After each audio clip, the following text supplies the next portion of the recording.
will not be any problem in Kabul. But after the Taliban's rapid march across Afghanistan, that was not a chance the US, or it would seem President Ghani, was willing to take. Charlotte Ballas, Aljazeera, Kabul. We're just going to bring you these live and exclusive pictures here from inside the presidential palace. What you are looking at right now is Taliban fighters inside the presidential palace. This is these pictures exclusive on Al Jazeera. We've been watching them for a few moments now, milling around the lush environs of the presidential palace. We're not sure if they're making an announcement yet, but the camera has been trailing those fighters as they make their way through the halls of the Afghan presidential palace. Wandering up through the building, decked out in its finery. Of course, this after the Afghan president fled the capital. That's them taking their way through the marbled halls of the presidential palace, showing that's it's one of our Arabic colleagues who is basically showing, doing a quick show and tell around the presidential palace, where, of course, many Taliban fighters are accompanying him with weapons slung over their arms. A very grand building, a building, of course, that played host to many dignitaries, and, of course, where the Afghan president was the one-time ruler of the lands. I'm not entirely sure which desk they are sitting behind, but there it's almost like a family photo shot of the Taliban fighters sitting behind a very grand desk in the middle of the presidential palace. Let's bring in our correspondent in Kabul, Rob McBride. He's at the Al Jazeera Bureau.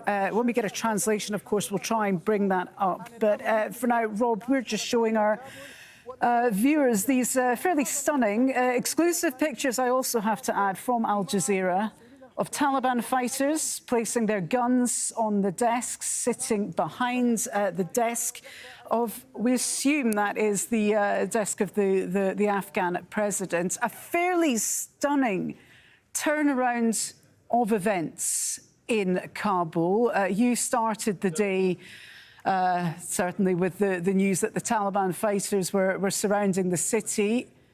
Now they're inside the presidential palace. Absolutely. I mean, this has been a remarkable day of fast-changing events, and it continues into this Sunday evening. Yes, we saw earlier on this Sunday evening, in fact, still images of Taliban fighters inside the palace. Now we have moving images. We also have been seeing images of Taliban fighters outside the palace, posing for selfies with their fellow fighters, etc. So very much this has been a day that, yes, began with the encirclement, the siege of Kabul, pulling the noose tighter, if you like, around the city. The culmination, of course, of weeks of gains by the Taliban across Afghanistan, taking province after province, gradually forces falling back as provinces fell, and all of the focus, all of the attention, all of this great momentum that the Taliban built up, then being focused and directed towards Kabul itself. So this was the last remaining holdout of this government, as well as a couple of adjoining provinces and cities. But all the focus has been on Kabul. And then at the start of the day, we started to get reports that fighters were not only on the edge of the city, but were actually entering parts of the city, which really did raise the level of unease, the whole tension level. It was quite palpable. You could really feel that the presence of the Taliban was very close. And now we have had, despite an order earlier on Sunday that Taliban fighters should not go into the city, they should hold back, as we heard there, they should be restrained. There were reports of looting. We know that as soldiers withdrew, as some of the police officers we know actually got rid of their uniforms and put on civilian clothes. There were reports of various acts of looting around the city. We know that one university was broken into.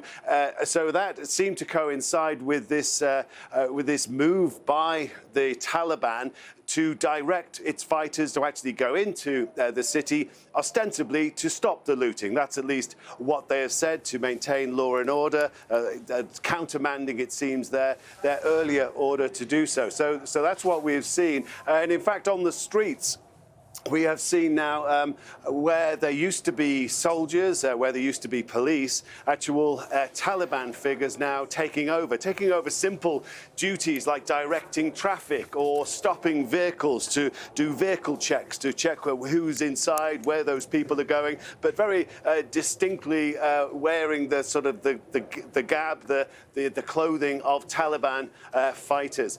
Just where we are here in Kabul, just behind me, this is the green zone. This is a heavily fortified area of Kabul. It's blast walls because it's around here that you have government offices and embassies and so on. Normally, you would have lots of army with Humvees mounting very big, very heavy machine guns. They all seem to have disappeared, and instead you have Taliban on the streets basically taking over those guard duties. OK, Rob, as you're talking to us, we're continuing to show our viewers these live and exclusive pictures from inside the presidential palace.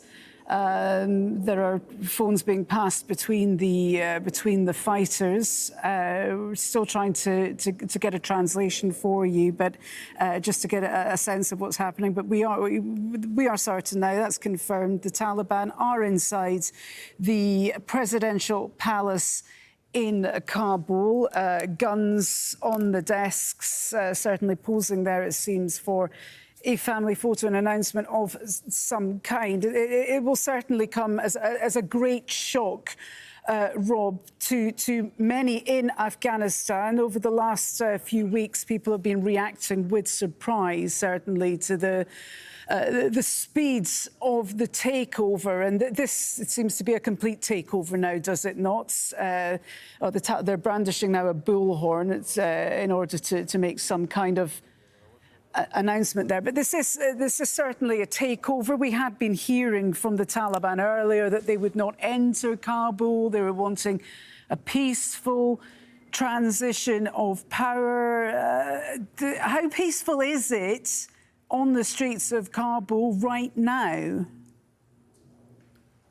Good question. It changes by the hour here. It has been fairly, I can say, there's been a certain tension throughout the day. We've had reports, for example, the burst of gunfire that was reported through the US Embassy with that message that US citizens should take shelter. Now, apart from that message, we heard nothing more about that particular incident. That got everybody very excited for a while, but then we heard nothing more about that. Having said that, just in the last half hour or so, in fact, just about 25 minutes ago, we did hear a series of explosions, 3 explosions just over behind us towards the US Embassy. And just as we came on air, in fact, there was a 4th explosion, again, in roughly the same direction. And we have, at the moment, absolutely no idea what those explosions were. If it was coming from the direction of the embassy, we can only speculate that maybe it was something to do with the evacuation of the embassy, because that's been going on all day here. We know that parts of the embassy are being cleared out completely. We know that files have been destroyed. There have been fires in there to destroy files and so on. Or it may have been those explosions to do with somebody setting explosives from outside. We have been checking social media as much as we can. One of the problems here is that normally we would get police reports about these things, but of course, in many respects, we don't actually have have a police force at the moment. I mean, the very good question here at the moment is who actually is in control of Kabul. With the Taliban ostensibly taking over and trying to establish law and order, it would seem that on the streets at least, they would be in charge. They are the people who are at the corners of the roundabouts, directing traffic, etc. But there's nobody actually for us to contact to say what was that explosion. So we are sort of in the dark, so to speak. But there are troubling signs as we get into the nighttime hours here of Sunday into Monday morning. It is slightly uneasy. There are things happening that we don't quite know about, and we just have to feel our way as we go. But it is interesting that the changes that you have seen on the streets, that where we once had the army in their pillar boxes and with heavy machine guns guarding all of this area, which is this green zone, which has been traditionally over many years a real target for car bombers, for suicide bombers. All of those forces seem to have simply melted away, being replaced, as I said, by Taliban people on the streets doing those kind of duties. It's interesting also some of the other statements coming out of the Taliban this Sunday about the change in direction. With Ashraf Ghani gone, we had been talking about some sort of transitional government, some sort of change of power, that in theory Ashraf Ghani was talking with his close confidants about what kind of deal they could propose that would see a peaceful transition of power. Obviously, it would not include Mr. Ashraf Ghani being part of that. That was always accepted, I think, that he could never be a part of a new government. The Taliban would never accept that. But we had been expecting that there would be some sort of form of words that would go to the negotiators in Doha, that maybe they could ratify. That might lead to some sort of transitional government or a kind of a caretaker government that might then call, say, a lawyer jirga, one of these big gatherings of people being brought in from all over Afghanistan to discuss the shape and form of a new government. All that seems to have evaporated very quickly. We now are left wondering what exactly, what type of new government we're facing. And as far as some officials, Taliban officials are concerned, they are just talking about a straight handover of power. Why do they need to share power with anybody? There doesn't seem, in theory at least, anybody to share power with. So that, it seems to be what they are talking in terms of now, is a straight handover of power. And this evening, at least, we do seem to be seeing that, in reality, a straight physical grabbing of power, if you like, with Taliban fighters wandering around the corridors of the presidential palace. Indeed, it's very hard to talk about power sharing when we see the power being held specifically in the hands of those who are sitting in the presidential palace there. Rob, you've been on this story all day. You've been out on the streets. You've been talking to people. People have been clearly very, very anxious about the rapidly unfolding events that have been happening. Just as we're still trying to sort this translation for you and for our viewers here, but just give us a sense of what people in Afghanistan have been saying to you and the team as these events have been unfolding. Yeah, there is a lot of unease here about the Taliban coming back and taking over. I mean, it varies from place to place. In the Pashtun stronghold of the south of Afghanistan, they have a different view, if you like, about the Taliban. They will view it very differently. In more cosmopolitan areas, such as here in Kabul, which has been transformed dramatically in the 20 years since the Taliban were last in power, they will have a very different view again. I mean, there have been, as Ashraf Ghani himself said in his speech just yesterday, I think it was, that there have been remarkable gains that have been made in the past 2 decades or so. And you do see that. It is a much more cosmopolitan place that has been transformed into. You've had all of these influences from abroad. People are far more international, have a far more worldly outlook. So there is an awful lot of worry, concern, fear in some cases cases about having a return of this regime, and you will meet people of a certain age who do not have very nice memories at all of when the Taliban was last in charge here from the mid-90s until 2001. So there are concerns, and yet there is, when we've been talking to people in the last week or so, a gradual acceptance as they see the Taliban sweep up these different provinces and gradually work further towards Kabul itself, an acceptance that the Taliban is coming back in some shape or form, and they have been talking to us saying, well, maybe it's okay, we could have some sort of joint government, some power-sharing government. And of course, in the last day or so, all of that has changed, as we just said. I mean, it's sharing with whom? It doesn't look like the Taliban does have to share with anyone. Indeed, but, Rob, let me just very quickly, they do have to change. Just to jump in there, we're getting more information out about these live pictures, which we're still broadcasting to our viewers. For those watching this on television, the chap in the suit, in the Western-style suits, we understand he is a palace official at the Afghan presidential palace. And he was saying that this essentially is them handing over power peacefully to the Taliban. So this is we see assorted Taliban fighters there. I'm assuming they're fighters because they're all brandishing rather large guns. But the palace official has just been speaking on Al Jazeera, saying that this is now the palace peacefully handing over power to the Taliban. So these are the images that we are showing our viewers now. Certainly, we're still scrambling to get that translation for you, but they're very dramatic scenes that we are showing you live from the presidential palace in Kabul. The palace where, of course, the former president, Ashraf Ghani, was... I beg your pardon, just a small correction there. This was a handover of the palace and not the power. So there's still some confusion this hour, but that palace official was handing over the palace to the Taliban, handing over the palace to the Taliban. So there's still some confusion about the balance of power, who is in charge of Afghanistan. But certainly with recent events unfolding the way they have, the chaos continues, but certainly very arresting images for you. That's Taliban fighters and officials speaking exclusively to Al Jazeera Arabic.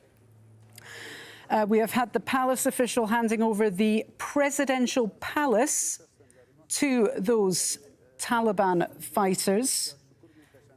Remember, of course, that I think I'm correct in believing that a few hours earlier we had a recorded statement from Ashraf Ghani, who was reassuring Afghan civilians that they would be safe and Kabul would not fall, presumably recorded inside the walls of that palace where we now have I'm being told we have translation. Let's listen in and hear what's being said inside the presidential palace in Kabul.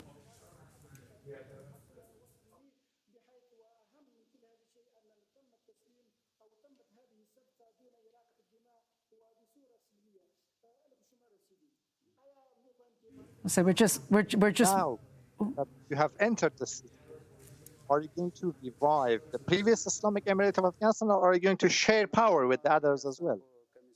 Our program is that the Commission for the Islamic Emirate, they have formed a political committee which is engaging with other committees. They are carrying out consultations and leading to good arrangement for the future of Afghanistan.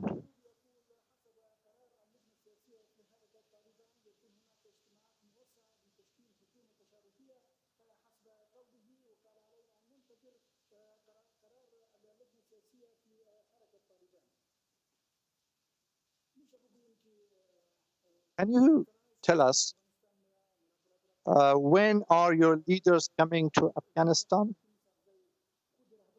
Sheikh Abdul Hakim Saghzai, Sheikh Mullah Hibatullah, Mullah Yaqub, are they going to come to Afghanistan or not? Mullah brother is heading the political commission, who's based in Qatar. He might come. I'm not fully aware as to when he's going to come. Amir al-Mu'minin, Sheikh Hibatullah Akhundzadeh, is in Afghanistan. His deputies, Mullah Yaqub, Mullah Mabas, they are also in Afghanistan. When the security is fully ensured, then they will also come.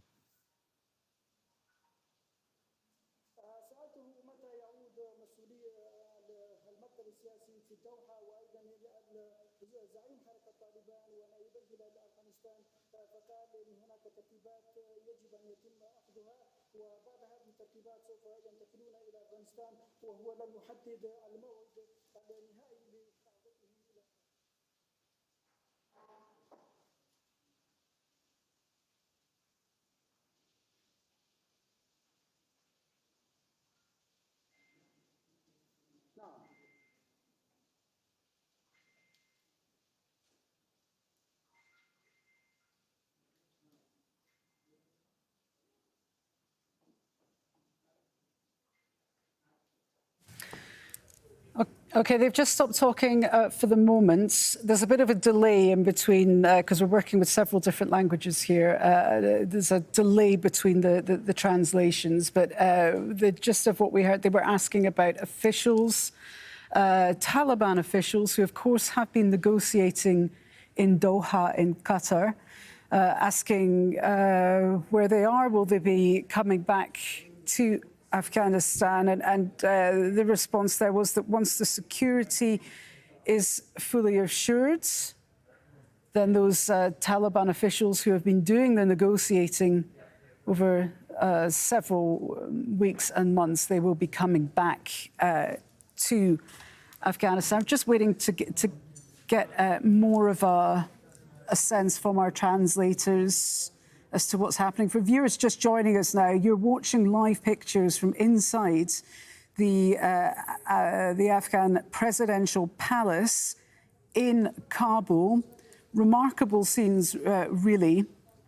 We had a handover earlier from a palace official who was in a Western suit and shorter hair. He was handing over the palace to the Taliban, who are speaking exclusively with Aljazeera right now. I'm just trying to sort out another translation for you. Let's just check back in with Rob McBride. He's live for us from Kabul, from the Bureau. Rob, these pictures are fairly astonishing, given the situation that you've been covering over the last several days in Afghanistan. Just talk us through what this means, the fact that the presidential palace is now the seat of the Taliban, it looks like.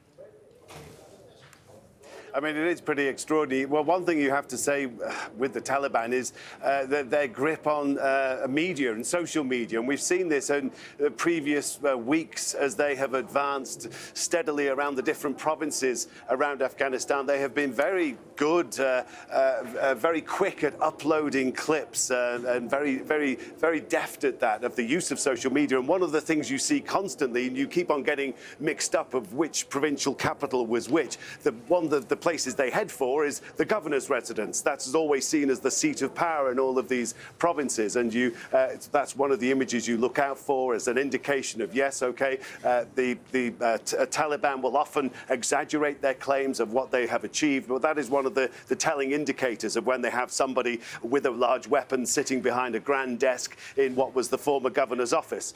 So they're very good at that, and this is, I guess, this is their ace card that we've seen all of the governor's offices. Now this seems to be the president's office.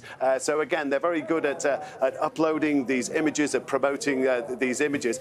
It's worth pointing out, I mean, I think there are different faces of the Taliban, and I think the face of the Taliban that we're seeing here in Kabul is rather different to the face of the Taliban that we've seen in other parts of Afghanistan. You know, there are claims of war crimes, of atrocities that have been committed. There have been calls from various bodies, human rights organizations, to investigate actions by the Taliban in other parts, in maybe more remote provinces. I think we're going to see a different side to the Taliban here in Kabul, because they're very much, this is a very much a public, a world stage, if you like, and they want to show to Afghanistan, to the people here who are understandably very nervous about having the Taliban back, but also to the wider international community, that this is a different Taliban. This is a Taliban that has legitimacy, it can be trusted, it is responsible, and this is going to be a responsible government that can deal with its neighbors, can deal with powers like China, like Russia, and we've seen envoys from the Taliban go to those places that can be accepted by the international community. OK, Rob McBride's there. Thank you very much indeed. We're back into the presidential palace. Let's listen in. We've got a microphone fitted now, and we have translation. Let's listen in. Oppressing our people for 20 years. Thanks God.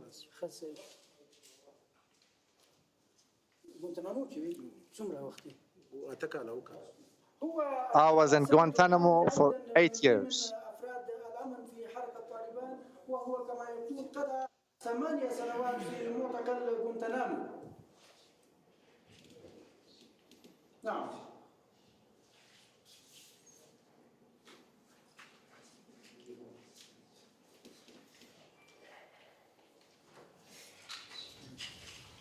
OK, just bring you a couple of lines while we're waiting for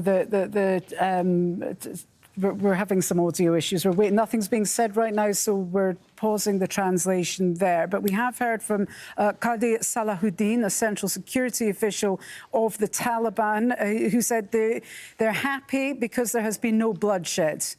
The arrangement for the leadership of the Taliban to come to, they're arranging for the leadership of the Taliban to come to Afghanistan, finalising those security concerns to bring them back to Afghanistan, and also pointing out that the handing over of the government headquarters in several provinces around the country was done in a very peaceful manner, underlining that this transition that we're watching right now is also being done in a peaceful manner.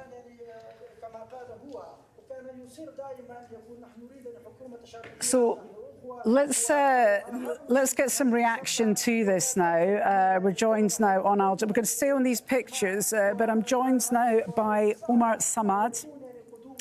He's the former Afghan ambassador. He was also an advisor to the former to Abdullah, one of the senior officials of the Afghan government. He's speaking to us from Washington, D.C. It's good to have you with us here on the Aljazeera News Hour.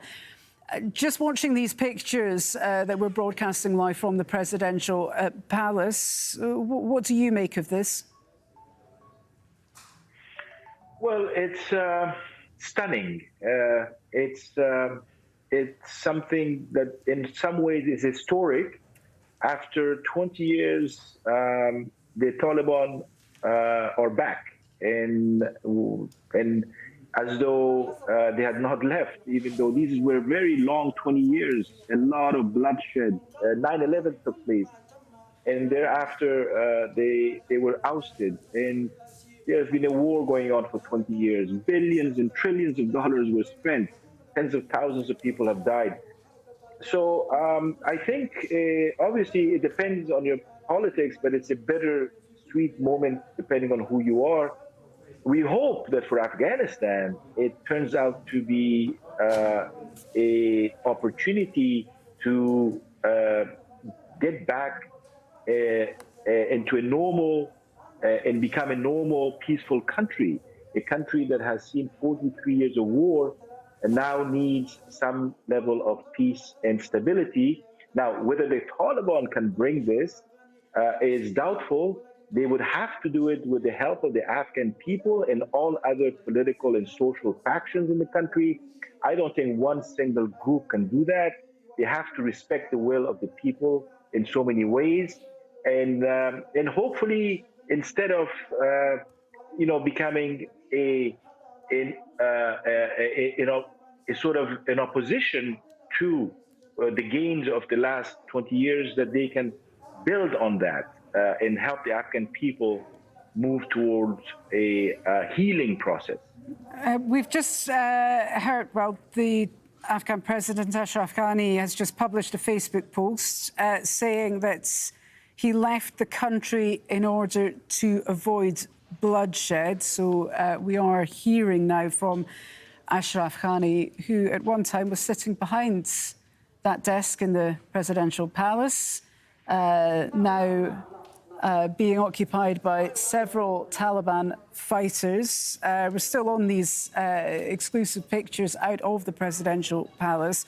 Omar Samad, the Taliban, we've heard, have played a very savvy social media game. They've also been very keen to get the message across that they are respecting, they want to respect the rights of the Afghan people. They want to protect women, protect schools, basically showing a very different, a different face to what people might associate with the Taliban of 2001 and 2002 and so on.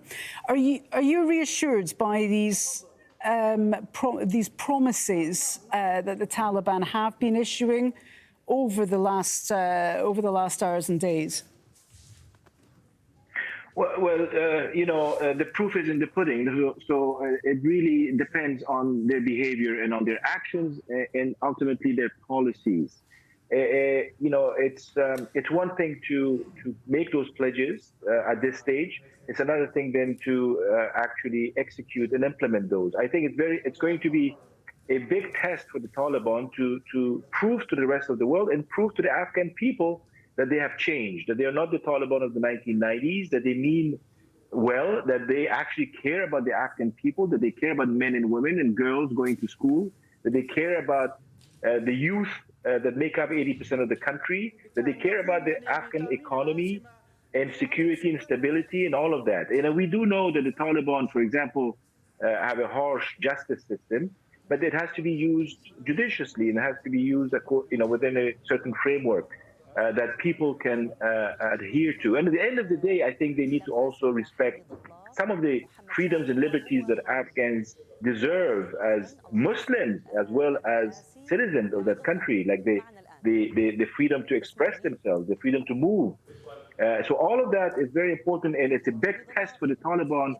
Yes, we've heard those narratives. We just need to see how it's going to translate into action. So it's a test for the Taliban, but thinking of the people of Afghanistan right now, who may well be watching these images, they were assured they would be safe by Ashraf Ghani, who has now left the country. What next for the Afghan people, especially those women and girls who might worry that they might not be able to go back to school or go back to work? See, the first test is to see if the Taliban are actually amenable to a political settlement that is inclusive and that is broad-based. If they are, then that is the beginning of a flexibility and compromise that they can show in other areas such as women's rights and girls going to school and to universities. They have come out in the past few days in different provinces of Afghanistan and also in Kabul saying girls can go to school and they can go to higher educational institutions. They can work, women can work. They have said it. But we now need that, as I said, to be translated into policy. But the first challenge is going to be how to create this transition, this interim period. Is it going to be a purely Taliban period, or is it going to be a broad-based power-sharing arrangement that others can also feel they are part of. And if the Taliban are smart and they have learned the lessons of history, I think that they're better served having a broad-based, inclusive system rather than the rigid Taliban system. OK, Omar Samad, great to get your thoughts. Thank you so much for joining us here on the Al Jazeera News Hour. Omar Samad, former Afghan ambassador and advisor to top official Abdullah. Thank you very much indeed. Well, let's bring in our diplomatic editor, James Bays, now. He was reporting from Kabul until last week and joins us now from UN headquarters in New York. We'll talk about the UN in just a moment, James, but our viewers are still being shown these images from inside the presidential palace in Kabul. These are arresting images, are they not? I mean, for someone like me who's been reporting from Afghanistan for 20 years now, I was there before the Taliban fell in 2001, before the American Special Forces arrived on the ground in Afghanistan, and just one reaction: wow. I mean, to see the Taliban, and these are actually fighting Taliban, they're not Taliban leadership, these are Taliban fighters, they're in the presidential palace, sitting in the president's desk, some of them lounging elsewhere in the office, in the armchairs where President Ghani used to meet other world leaders and dignitaries. These are amazing scenes. I'm told elsewhere in Kabul, elsewhere outside the presidential palace, they are now flying the Taliban flag. This has happened so fast. As you say, I was in Afghanistan just 8 days ago. I certainly wouldn't have left if I knew things were going to move this fast. And it is really quite amazing after the whole 20-year investment of the West in Afghanistan. Just the US alone spent $144 billion. That's from a US government report in Afghanistan, and for what? There'll be questions asked about the failures here. Forget about whether it was right or wrong to withdraw the US troops. The way it was done. Was there a massive intelligence failure? Did the US not predict the Taliban would move so fast? Was there a massive military failure? Because remember, the US military trained the Afghan forces. What did they not understand about that? I think it was the psychological blow of the announcement of the pullout, the fact the Afghan government had made no preparations for the pullout, the fact the US system with the Afghans, effectively the US military were the officers and the Afghans were the soldiers, and when the officers pulled out, the soldiers didn't know what to do. I also think the US was still looking at a map of Afghanistan that was made up of provinces and districts, and of course the Taliban were looking at a tribal map and speaking to all the key tribal players and getting them to change sides. And lastly, what a diplomatic failure. All those talks in Doha, the US strategy in those talks proved, I think, to be not the right strategy at all. They took the Taliban on trust that the Taliban, once they pulled out their forces, would negotiate with the Afghan government, that they'd come up with a unity government. I don't think that President Trump, who started those negotiations, or President Biden were perhaps following the words that we used to hear from Ronald Reagan, that Russian proverb he used to always cite: trust but verify. The diplomatic fallout will be felt far and wide. You had the US Secretary of State Antony Blinken on the American television earlier, claiming that they've accomplished absolutely everything they had to. This was not a failure of any shape or form. It'd be interesting to see if he stands by those remarks, given the scenes that we're broadcasting here on Al Jazeera. Just in terms of where the UN stands on this, James, we understand that the UN Security Council are likely to be meeting to discuss this. It looks like they're going to have an awful lot to talk about, isn't there? Absolutely. The situation is moving so fast. There was a call earlier on for a Security Council meeting. Some council members, I think, have been slightly dragging their feet because they really don't know what's going on, and they're trying to find more information of exactly what the situation is so that they can have a proper discussion of it. The latest information is the Security Council meet in just under 12 hours from now. That'll be an open meeting, so you can guarantee we'll be broadcasting it here on Al Jazeera. And I'm hearing that the representative of the UN in Kabul, Deborah Lyons, will be briefing, but so will the UN Secretary General because of the gravity of the situation. The latest word on the ground from the UN is that they are not evacuating people at this stage.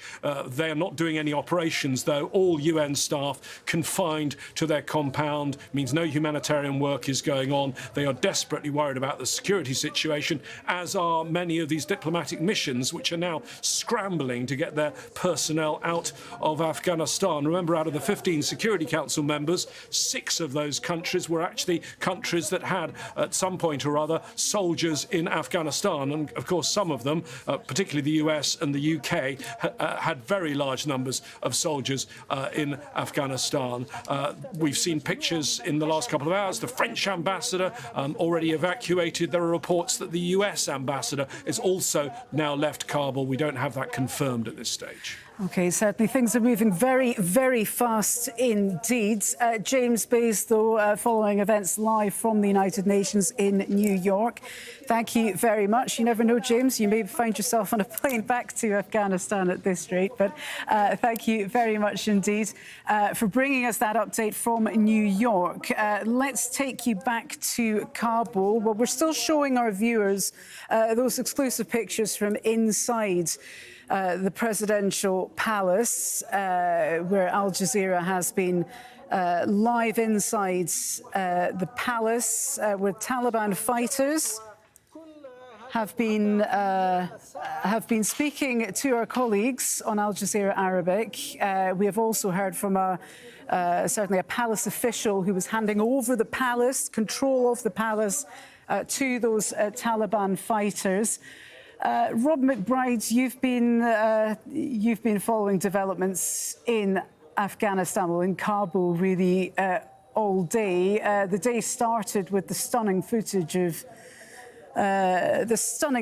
of diplomats being airlifted out of the US embassy in Kabul. Seems reminiscent of those the last chopper out of Saigon. I just got to stop there. What we're showing you, our viewers now, Rob, is images of the Afghan flag being taken down. That is, Taliban fighters have taken down the flag of Afghanistan inside the presidential palace. That flag has been rolled up and has been placed on a mantelpiece. We're doing a little show and tell from one of our colleagues there. But that's the Afghan flag inside the presidential palace has come down. Staggering stuff, Rob. As I say, the day started with those fairly surprising images, and the day in Kabul appears to be ending with images of a similar shocking and surprising quality. That's right. It is incredible that these two things are happening also almost in tandem or parallel, if you like. We're getting everything that's happening inside the presidential palace, and not far away, we're still having the continuing helicopters coming in and out of the US embassy. As you mentioned, they have been continuing since the start of day. In fact, since last night, you could hear the helicopters starting to work, and that has continued throughout the day. And that seems to be going on oblivious to what's happening in the presidential palace. Obviously, the United States is not oblivious, but it's simply concentrating on this one task. It is getting people from the embassy or from the embassy compound over to Hamid Karzai International Airport, to the part of the airport which largely cut off from the outside world, and the US would like to keep it that way, where it's putting people on planes and getting them out. Rob, I'm going to cut you off there because we have now secured translation there. Let's listen in and hear what's going on inside the presidential palace. 12:15, when he's having lunch together with the officials. This is a piece of paper of the agenda of what is going to happen during Eid.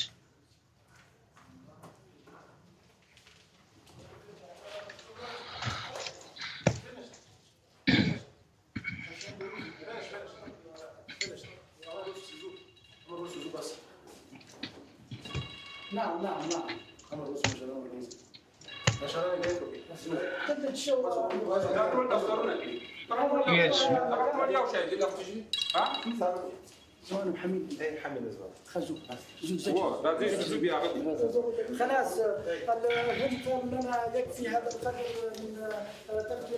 Okay, this is sufficient for now.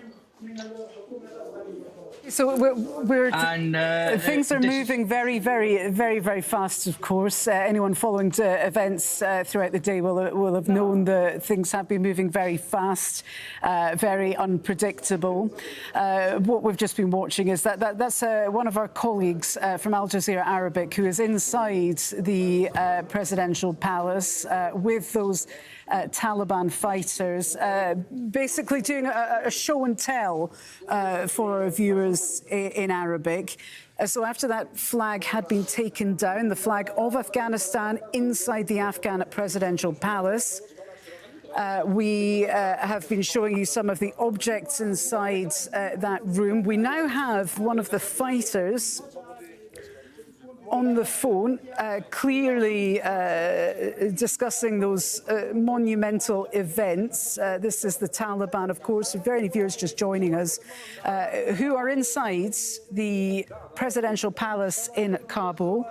One of the officials of the palace has officially handed the palace over to those Taliban fighters. There's a lot of chaos and confusion going on right now, but certainly those fighters are taking our colleague and cameraman throughout the palace, heading down some stairs there. Rob, you're following these images for us as well. We're getting a tour, it would appear, of the Afghan presidential palace. Astonishing footage, really. A very grand building. We're getting the tour of inside the presidential palace. Of course, the Afghan president, Ashraf Ghani, no longer there, but he has managed to communicate via Facebook saying that he has he left Kabul, rather, to avoid the bloodshed. How do you think that message will be received by the people of Kabul and the people of Afghanistan who were assured by him? Yeah, I mean, we're already getting some reaction to Ashraf Ghani's departure. I mean, we're getting, and it is not very complimentary. I mean, Dr. Abdullah, seen largely as his adversary in the Afghan government, he's said that that Ghani left people in a bad position. God will make him accountable, but ultimately will judge him, it seems. We had the defense minister of Ghani's government saying that he tied the hands behind the back of the people and sold the homeland. That is not very complimentary. So we're already having some reaction to Ghani's departure. I just wanted to point to one thing that James Bay said earlier about the UN compound being locked down, UN people told to stay indoors. The UN, as we've reported quite a bit over the past week or so, is desperate to try to put into place various humanitarian programs and get out there and do its job, but it can only do that when it has a certain level of stability. Well, you know, that is now on this Taliban administration, whatever it looks like, because it seems as though they have, by hook or by crook, they have inherited power here. That is now on them to achieve. It's up to them to achieve stability.